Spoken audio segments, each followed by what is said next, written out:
The chateau into which my valet had ventured to make forcible entrance, rather than permit me, in my desperately wounded condition, to pass a night in the open air, was one of those piles of commingled gloom and grandeur which have so long frowned among the Apennines, not less in fact than in the fancy of Mrs. Radcliffe.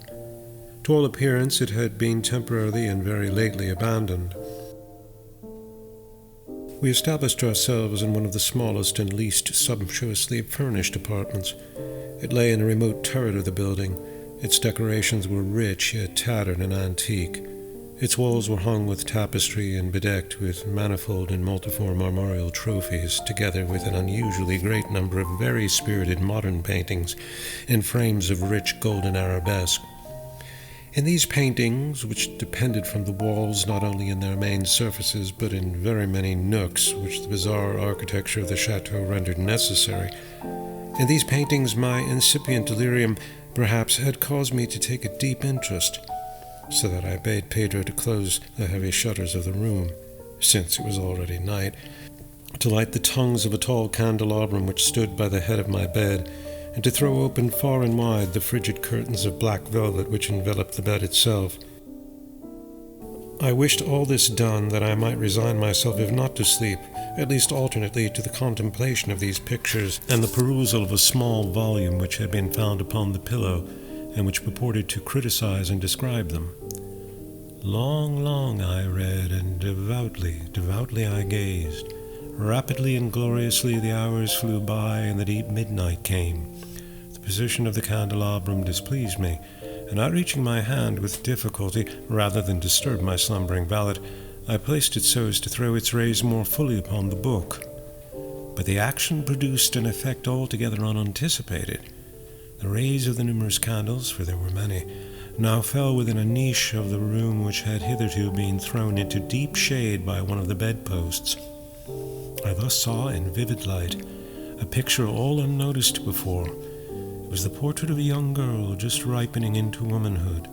I glanced at the painting hurriedly and then closed my eyes. Why I did this was not at first apparent even to my own perception, but while my lids remained thus shut, I ran over in my mind my reason for so shutting them.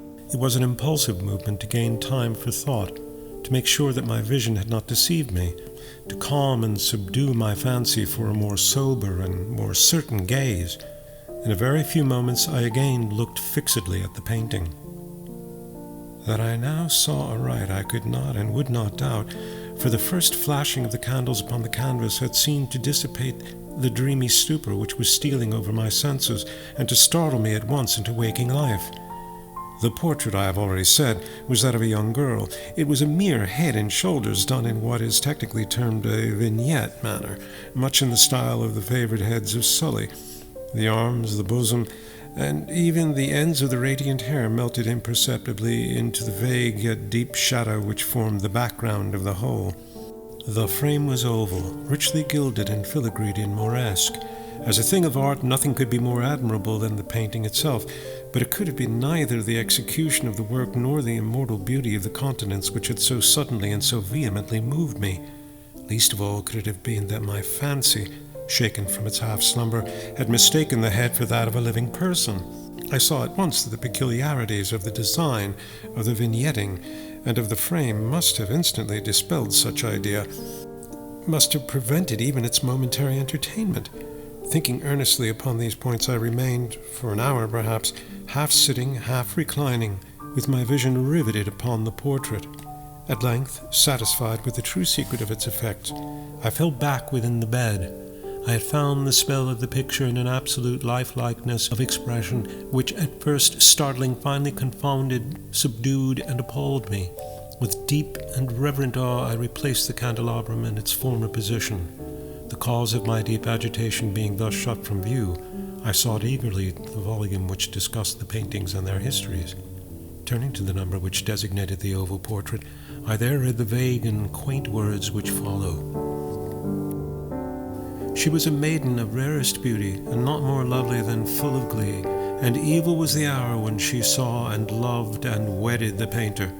He, passionate, studious, austere, and having already a bride in his art, she, a maiden of rarest beauty and not more lovely than full of glee, all light and smiles and frolicsome as the young fawn, loving and cherishing all things, hating only the art which was her rival, dreading only the palette and brushes and other untoward instruments which deprived her of the continence of her lover.